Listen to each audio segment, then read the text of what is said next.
प्रिय दर्शकों, आप सभी का स्वागत है हमारे इस यूट्यूब चैनल पर। दर्शकों, जीवन के अंदर कई बार ऐसा समय आता है जब एक बहुत बड़ा परिवर्तन हमारे आसपास हो रहा होता है, लेकिन उस समय पर कुछ लोग तो उस परिवर्तन को समझते हैं और अपने आप को उसके अनुसार ढाल लेते हैं, और जिसका परिणाम यह होता है कि वो उस समय को बहुत ही बेहतर ढंग से व्यवस्थित कर पाते हैं और उसके सभी अच्छे परिणाम भी उन्हें अवश्य मिलते हैं।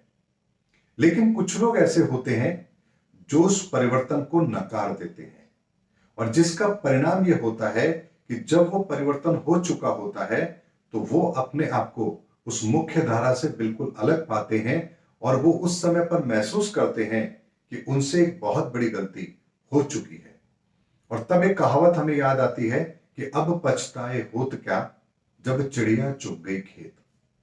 और वर्तमान का समय भी ठीक उसी तरह का है। आज इस वीडियो के अंदर मैं आपको उदाहरण के साथ सारी चीजें समझाऊंगा, ताकि आप इस वीडियो के द्वारा अपने जीवन के अंदर आने वाले समय का बेहतर प्रयोग कर पाए और अपने आप को विजयी योद्धा की लिस्ट में अपने आप को रख पाए। दर्शकों, सबसे पहले समझते हैं कि आखिर वो परिवर्तन का दौर क्या होता है जो हमें प्रभावित करता है। आप एक उदाहरण से लेते हैं। आप लोगों को ध्यान होगा कि जब एलपीजी गैस सिलेंडर आए तब हर घर में उसकी स्वीकार्यता नहीं थी। बहुत से हमारे घर में बुजुर्ग ऐसे थे जो ये कहते थे कि हम इस पे बना हुआ खाना नहीं खाएंगे। इवन कि उनके बच्चों को अपने घर के अंदर एलपीजी गैस लाने में बहुत मेहनत करनी पड़ी, और बहुत सारे लोगों ने तो उसकी डीलरशिप को भी ये कहते हुए नकार दिया था कि ये चलने वाला नहीं है। लेकिन आज आप जानते हैं कि एलपीजी गैस की डिस्ट्रीब्यूटरशिप कितनी महत्वपूर्ण है और किन लोगों को मिलती है। हालांकि ये अलग बात है कि अब धीरे धीरे उसकी उपयोगिता कम हो रही है, यानी अब बहुत कोई प्रीमियम बिजनेस वो नहीं रहा है। लेकिन हमें इस समझने के लिए ये पर्याप्त है कि कैसे उस समय पर जिन लोगों ने उसकी अहमियत को समझा, वो लोग कितना बड़ा परिवर्तन अपने जीवन में स्वीकार कर पाए, और बाकी लोगों को बाद में ही सही वो परिवर्तन स्वीकार करना ही पड़ा। अब मैं आपको एक उदाहरण बिजनेस का भी देता हूं। 1990 के दशक के अंदर जब ईरान इराक की लड़ाई हुई थी, उस समय पर ज्वेलरी सेक्टर के अंदर भी एक बहुत बड़ा सेटबैक देखने को मिला था। और यदि आप लोग जानते होंगे तो एमरल्ड, जिसे हम हिंदी में पन्ना कहते हैं, जो कि एक रत्न है, बुद्ध का रत्न कहलाता है, इसका जो लोग काम करते थे वो शहंशाह कहलाते थे। यानी कि बहुत बड़े लेवल पर वो लोग काम करते थे, और जो लोग इस पन्ने का काम, एमरल्ड का काम करते थे, उनकी एक अलग रेपुटेशन होती थी ज्वेलरी सेक्टर के अंदर। लेकिन उस दौर के बाद में कुछ लोग थे जिन्होंने उस परिवर्तन को समझा और अपने आप को एमरल्ड के काम से शिफ्ट करके वो दूसरे किसी और कामों के अंदर भी लेके गए। जैसे तंजनाइट उन्होंने बनाई, सेमी प्रेसेस का काम किया। तो एक परिवर्तन का दौर था, उन्होंने स्वीकार किया, अपने आप को पन्ने से हटा करके और भी उसके साथ में कुछ और मैन्युफैक्चरिंग उन्होंने की। तो वो लोग बहुत बड़े लेवल पर अपने आप को सरवाइव करने में कामयाब रहे। लेकिन कुछ लोग थे जिन्होंने ये कहा कि हम यही काम करेंगे और हमें कोई परिवर्तन अपने बिजनेस में नहीं करना है।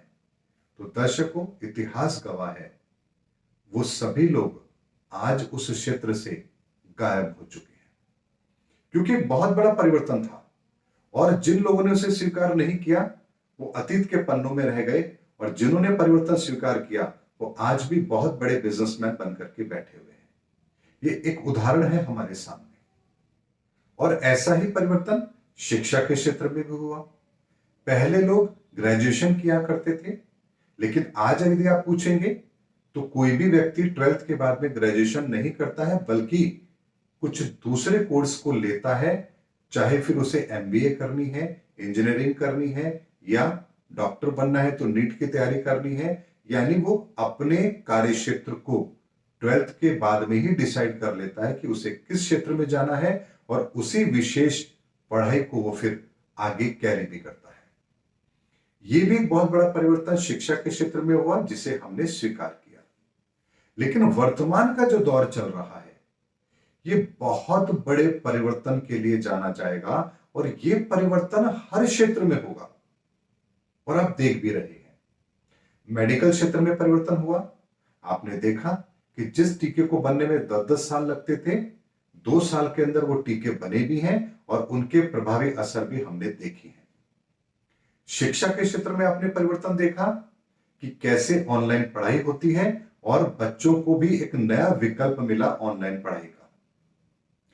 उसके अलावा पहले कार्य होता था ऑफिस में जाकर के बैठने का, वर्क फ्रॉम होम का कल्चर चला, हमें वो चीज समझ आई। पहले हम लोग अपने परिवार को उतना महत्व नहीं देते थे, लेकिन लॉकडाउन के कारण से हमें अपने परिवार की अहमियत भी पता लगी और हमने अपने परिवार को समय भी देना शुरू किया।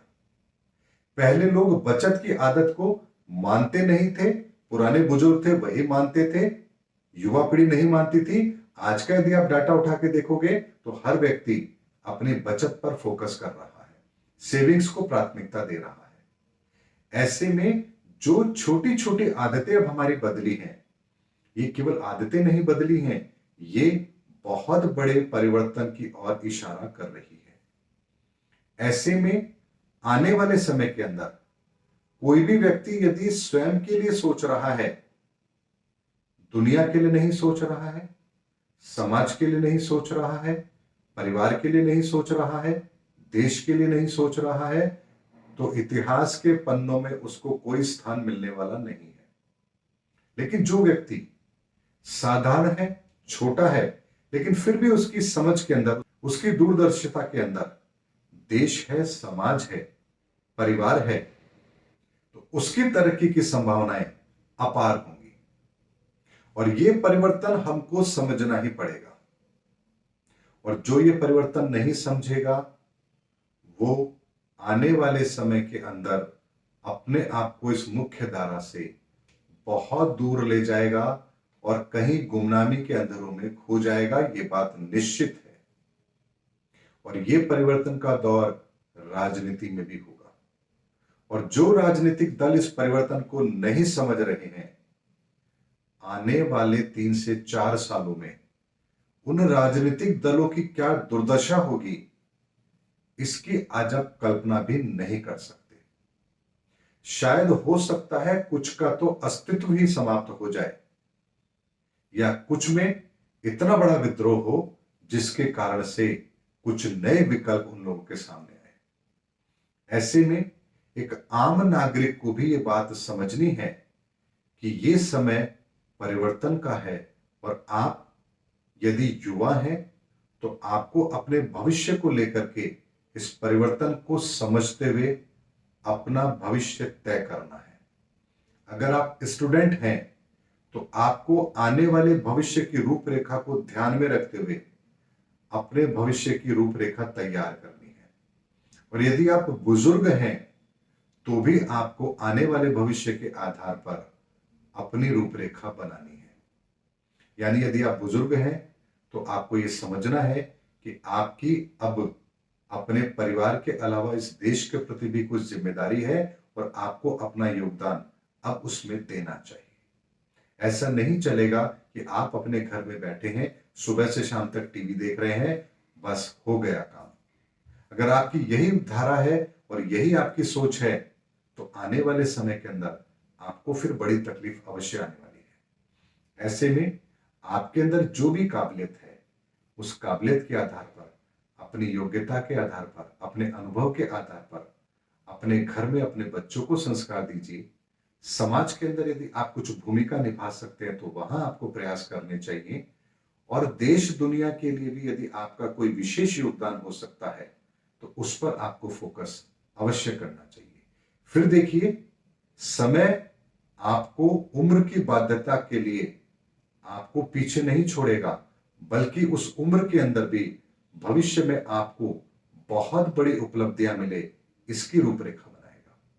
यदि आप युवा हैं तो आने वाले समय के अंदर भविष्य में क्या परिवर्तन होने जा रहे हैं, टेक्नोलॉजी के क्षेत्र में, समाज के क्षेत्र में, राजनीति के क्षेत्र में, देश के क्षेत्र में, वहां आपका क्या योगदान हो सकता है, आपकी काबिलियत वहां क्या काम आ सकती है, उस पर फोकस कीजिए। फिर देखिए भविष्य में कितने बड़े सुनहरे अवसर आपको मिलने वाले हैं। यदि आप स्टूडेंट हैं तो ये देखिए कि भविष्य में इस संसार को किस चीज की जरूरत होगी और क्या मैं उसका विकल्प हो सकता हूं, उसको आधार मानते हुए अपने भविष्य की पढ़ाई को निर्धारित कीजिए। फिर देखिए आपको कितने बड़े अवसर आने वाले समय में मिलेंगे। अब इसका मुख्य एजेंडा मैं आप लोगों के सामने भी रखता हूं।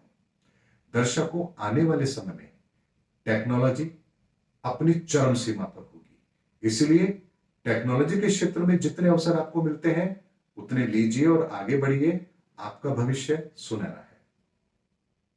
सामाजिक क्षेत्र के अंदर सामाजिक व्यवस्थाओं को बनाने में यदि आप कोई विशेष योगदान दे सकते हैं, आप अपना फ्यूचर उसमें देखते हैं, आप उसमें अपना फ्यूचर बनाइए, आपका भविष्य बहुत बढ़िया रहेगा। मेडिकल क्षेत्र के अंदर है, आप अपना फोकस कीजिए, आपको भविष्य में बहुत बड़े अवसर मिलेंगे।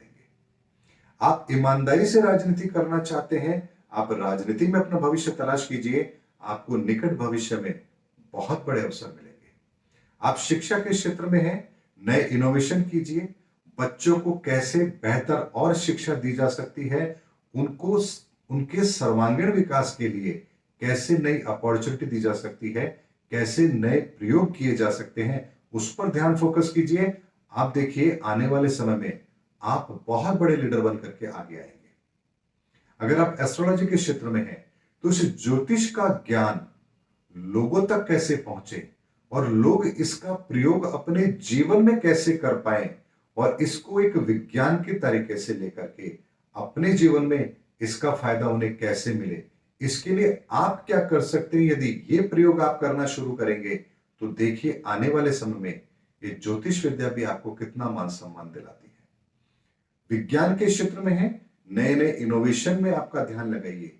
आप देखिए आने वाले समय में इस संसार को हम क्या बेहतर दे सकते हैं, लोगों की आम जरूरतों को कैसे हम आसानी से पूरा कर पाए, उसके संदर्भ में आपकी क्या प्लानिंग है, क्या योग्यता है, क्या आपका दृष्टिकोण है, उस संदर्भ में काम कीजिए। आप देखिए आपको कितनी बड़ी सफलता मिलेगी। यदि आप कृषि क्षेत्र में हैं तो कैसे कृषि क्षेत्र के अंदर आय को बढ़ा करके खाद्यान्न को उसकी बेहतर गुणवत्ता के आधार पर इस दुनिया के सामने कैसे नई उपज हम लेकर आ सकते हैं, कैसे हम आत्मनिर्भर बन सकते हैं, उसके लिए हमारे क्या इनोवेशन हो सकते हैं, कैसे कृषि क्षेत्र में सुधार हो सकता है, कैसे हम अपनी योग्यता को इस क्षेत्र के लिए इस्तेमाल कर सकते हैं, उस पर ध्यान दीजिए। फिर देखिए आने वाले समय के अंदर आपको कितनी बड़ी अपॉर्चुनिटी मिलती है, क्योंकि परिवर्तन हो रहा है, हर क्षेत्र में हो रहा है और जो नया विकल्प लेकर आएगा उसी को आगे बढ़ने का अवसर मिलेगा और ये हर क्षेत्र में होगा। ऐसा एक भी क्षेत्र आप नहीं देखेंगे जहां आने वाले समय के अंदर परिवर्तन आपको देखने को ना मिले। और ये वीडियो जब आप 2-3 साल बाद मेरा देखेंगे दोबारा, तब आपको ये पता लगेगा कि क्यों मैंने ये बात इतने समय पहले कही थी। समझदार को इशारा काफी होता है, ये कहावत आपने सुनी होगी। इसीलिए कह रहा हूं, प्रकृति बहुत बड़ा परिवर्तन कर रही है, इशारा है समझिए। समझ गया वो खिलाड़ी है, ना समझा वो अनाड़ी है। उम्मीद करता हूं दर्शकों इस वीडियो के अंदर मैंने आप लोगों को आपके भविष्य के संदर्भ में एक बहुत बड़ा डिटेल एनालिसिस दिया है ताकि आप अपने भविष्य के अंदर बहुत बड़ी कामयाबी को प्राप्त कर सके, उसकी रूपरेखा बना सके, ये एक विजन आपको मिले। उम्मीद करता हूं दर्शकों मेरा वीडियो आपको जरूर पसंद आया होगा। अगले वीडियो के अंदर आपसे फिर भेंट होगी, तब तक हमारे चैनल पर बने रहिए। जय हिंद, जय भारत।